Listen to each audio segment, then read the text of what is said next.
Okay, the control arm is out. The drive shaft must also then come out. Seems like I put it on the wrong hole. So here's the point where I was telling you that the spring needs to rest on.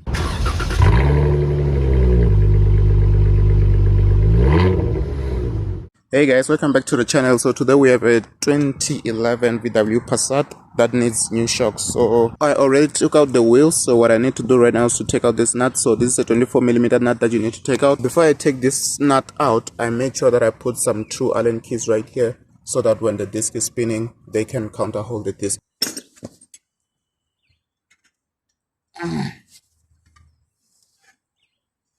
These are too strong.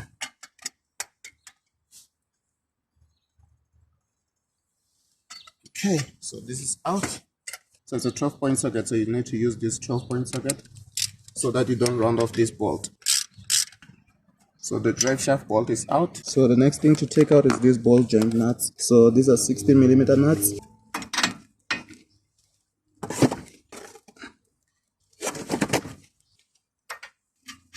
Seems like these are easy to take out. Those are out. So what you're going to do right now is to take out this bolt right here. So I think this is an 18mm bolt.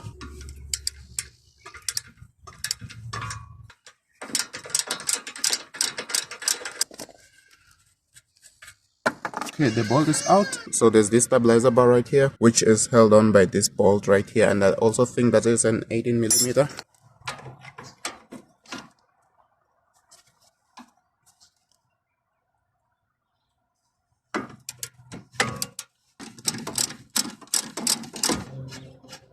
Okay, this one is out. So what I'm going to do is just to put it right where it belongs.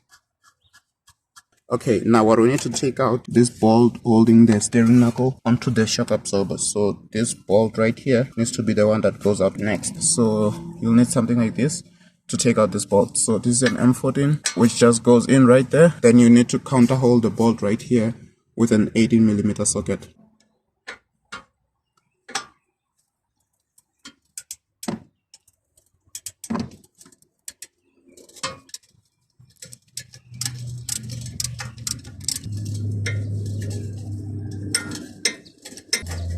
The bolt is out. So now the next thing to do is to separate the drive shaft. So now what we need to do is just to get the steering knuckle out. I'd recommend against hitting this with a hammer. Please make sure that you do this properly, because if you hit this with a hammer, you might find that you are having an steering angle sensor issue afterwards, because this shocks the steering angle and you're going to have an issue with it. Just keep that in mind.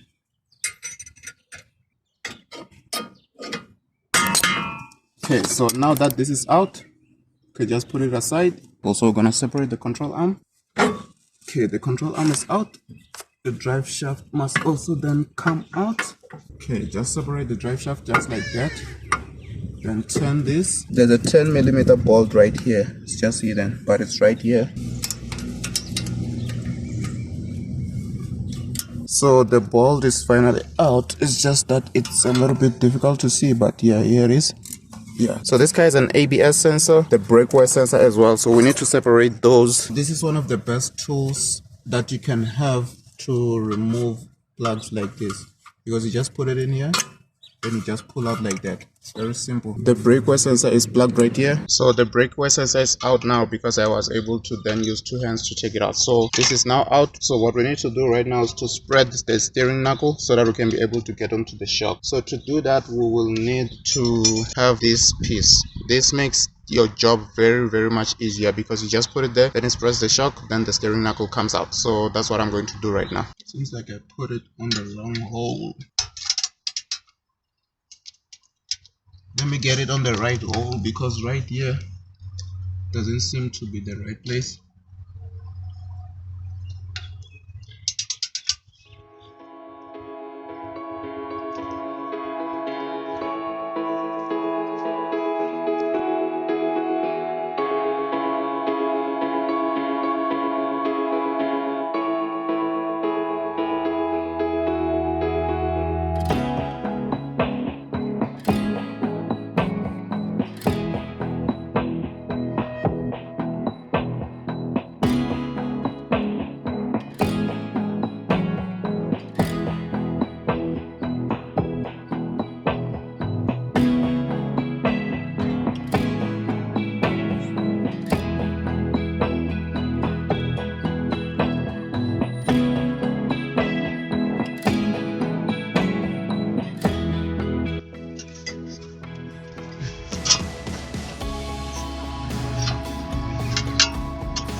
So when you take this out, just make sure that the brake lines are not stretched, because if you stretch them, you will put a stress on the brake fluid. And looking at how shiny it is here, it is an aluminium knuckle.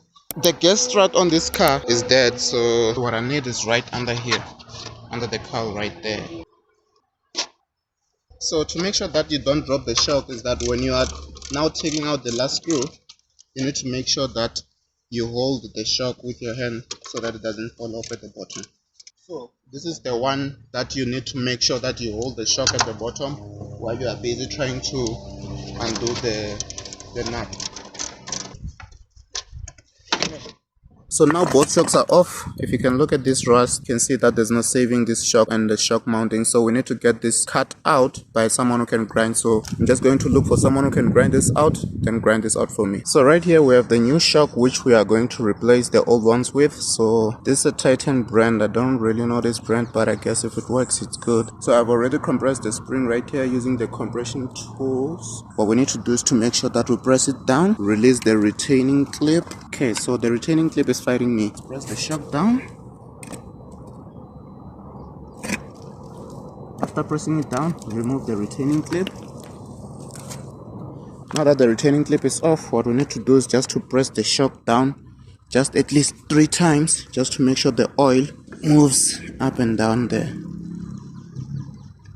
1, 2. It comes back up, so we're now sure the new shock is good. So what we need to do is just to fit it inside the spring there. These shocks are not the best shocks ever. Trying to see.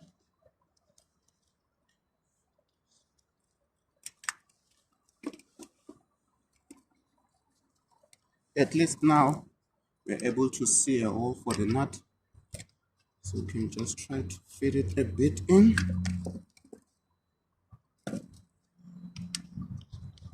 Now the nut goes on very smoothly. So as you can see right here, put on the 21mm nut, then put on the Allen key right there.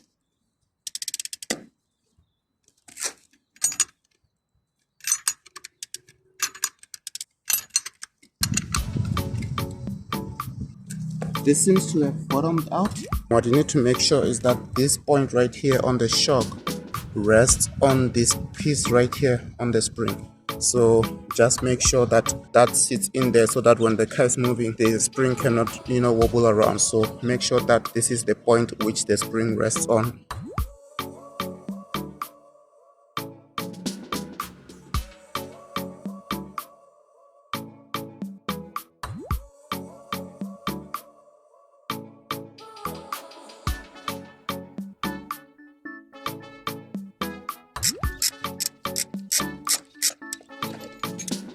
Now the coil spring and the shock are back together. So as you can see, that the point that I was showing you. So here's the point where I was telling you that the spring needs to rest on.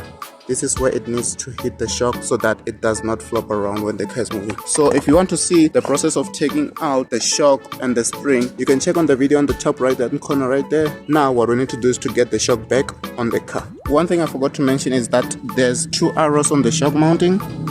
Here are the 2 arrows. One of these arrows must face forwards. So these arrows, one of them must face forward on the car. So this is how the shock needs to go back inside the car, exactly in this orientation. So on this process right here, you need someone to hold on the shock for you at the bottom, but because I'm alone, I'm just gonna go at it. Try to align the shock right here, then just get one screw to hold it in. It's okay, I was lucky to get it aligned. So don't get it too tight so that you can be able to align the other holes as well. Now this is the last bolt. So you need to torque this up to 15 Newton meters and a further 90 degrees turn.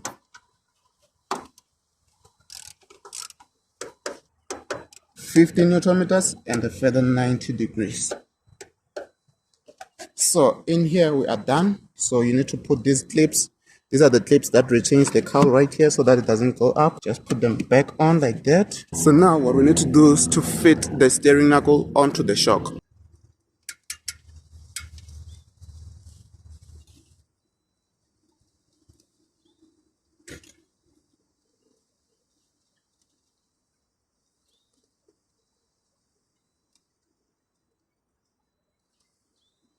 Okay.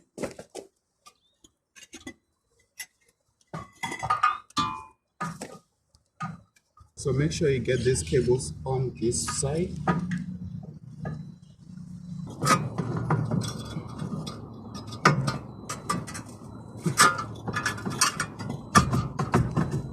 Okay. Now this is in. What we need to do is just to make sure that we jack up the wheel. So before you remove the shock spreader tools, just make sure that you get the bolt in right here.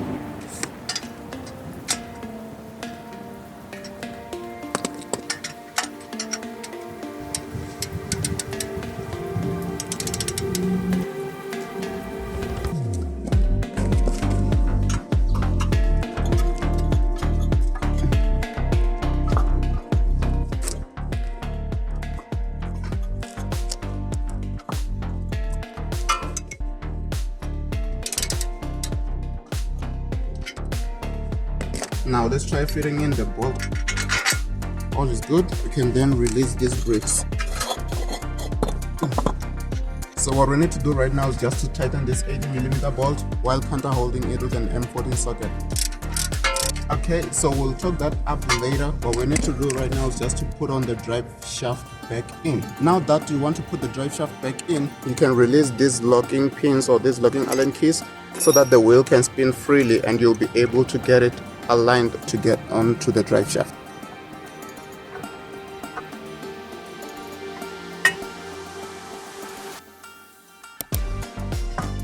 Okay, the drive shaft is in. So what we need to do is just to put on the drive shaft bolt. So what I'm trying to do right now is just to get the ball joints locked in. If you can see a ball joint moving this easily like this, just know that the ball joint is gone. So the owner will need to replace this.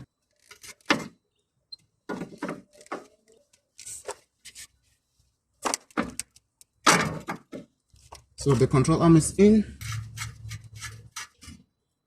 So we're going to torque this up to 60 Newton meters. So what we need to do is to torque this bolt up to 70 Newton meters and a further 90 degrees turn. So now we need to get the stabilizer bar link on. So this had its own bolt. So when I took out the bolt, I made sure that I return it back to where it stands. Okay, that is enough. Let's get you back on. So you need to tighten this up to 65 Newton meters. So now we have the tie rod end, which is also tightened up to 65 Newton meters. This is the bolt that holds the brake lines and the brake wear sensor as well as the wheel speed sensor. So it goes on to this part right here. So the bolt is now in, although you cannot see it, it's just right there. The ABS sensor goes right there. So it goes in like this. There it is. It doesn't click, unfortunately. I don't know why. So the brake wear sensor goes in this way. That's fully seated. So I'm just going to put these two Allen keys right here to make sure that they lock up the brake disc when we're torquing it up. So we're going to torque this up to 70 Newton meters. So that's it for today's video, guys. So thank you so much for watching the channel and supporting the channel. We just hit 1,000 subscribers, which is all thanks to you guys. So I really appreciate that. Till next time, we out. I know you told your friend you're not okay, and tell me what's wrong and why you never said you